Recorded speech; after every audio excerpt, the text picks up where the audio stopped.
দর্শক স্বাগত জানাচ্ছি মাই টিভির ফেসবুক পেজ থেকে। সঙ্গে আছি আমি জাকির ইসলাম। দর্শক আপনারা জানেন গতকাল সন্ধ্যার সময় গণ অধিকার পরিষদের ফারুক হোসেনের উপর হামলা করা হয়েছিল। সেই হামলার প্রতিবাদে কিন্তু আজকে গণ অধিকার পরিষদের পক্ষ থেকে বিক্ষোভ সমাবেশের আয়োজন করা হয় এবং সেই আয়োজনে তারা গণ অধিকার পরিষদের নেতাকর্মীরা তাদের বক্তব্য দিয়েছেন এবং তাদেরকে সরকারকে আলটিমেটাম দিয়ে দিয়েছেন যাতে গত 24 ঘন্টার মধ্যে যারা হামলাকারী আছে গণ অধিকার পরিষদের ফারুক হোসেনের উপর যারা হামলা করেছে সেই হামলাকারীদের গ্রেপ্তার করতে হবে।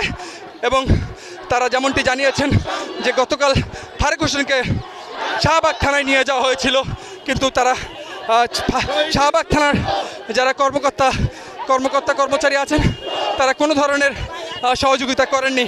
দর্শক সরাসরি দেখানোর চেষ্টা করছি, শহীদ মিনার থেকে মিছিলটি বের হয়েছে এবং এটা শাহবাগ থানার উদ্দেশ্যে রওনা দিয়েছে এবং শাহবাগ থানা পর্যন্ত যাবে। গতকালকে ফারুক হোসেনের উপর বর্বর হামলার যে বিচার করার কথা ছিল সেই বিচার কিন্তু হয়নি।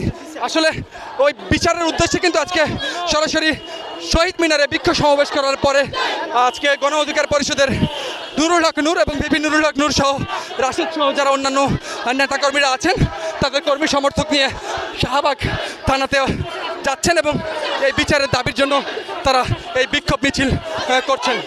দর্শক এই মুহূর্তে যারা লাইভটিতে যুক্ত করে আছেন সবাইকে লাইভটি শেয়ার করে দেওয়ার জন্য অনুরোধ করছি এবং আপনাদেরকে সরাসরি দেখানোর চেষ্টা করছি। আপনারা দেখতে পাচ্ছেন নুরুল হক নূর গণ অধিকার পরিষদের সভাপতি, সরাসরি তাকে দেখানোর চেষ্টা করছি আমি। আপনারা দেখতে পাচ্ছেন যে কঠিন আন্দোলন করছে এবং আলটিমেটাম দিয়ে যাচ্ছে যে হামলাকারী যারা আছেন তাদেরকে কিন্তু গ্রেপ্তার করতে হবে।